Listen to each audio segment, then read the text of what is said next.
بس که بد دیدم ز دنیا، سوختم آتش گرفتم. یا از این نامردمی ها سوختم آتش گرفتم. بس که از هر بی کمالی حرف ناموزون شنیدم، در میان انجمنها سوختم آتش گرفتم. گه ز دست آشنایان، گاه از دست حسودان، تهمت بیجا زدند و سوختم آتش گرفتم.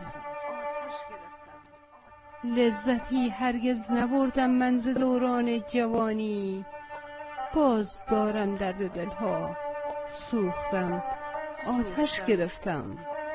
کار هر کس نیست بیرون جستن از دام طبیعت. گر کنی کشف معما سوختم آتش گرفتم. آتشی زد بر سر و پای وجودم تنگ دستی، گاه پنهان گاه پیدا سوختم آتش گرفتم. هرچه را اندوختم از ابتدای زندگانی، جمله را دادم به یغما سوختم آتش گرفتم. سالها با زیرکی گشتم به دنبال حقیقت، در میان کوه و صحرا سوختم آتش گرفتم. در صفا و مروه خود را خسته کردم بس دویدم، عاقبت افتادم از پا سوختم آتش گرفتم.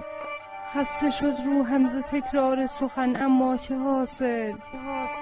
از همین در جا زدنها سوختم آتش گرفتم. گریه کردم تا که اشکم بلکه از رنجم بکاهد، در میان آب دریا سوختم آتش گرفتم. خسته دل هجران و محزونم که در دنیای فانی، ماندم غمگین و تنها سوختم آتش گرفتم.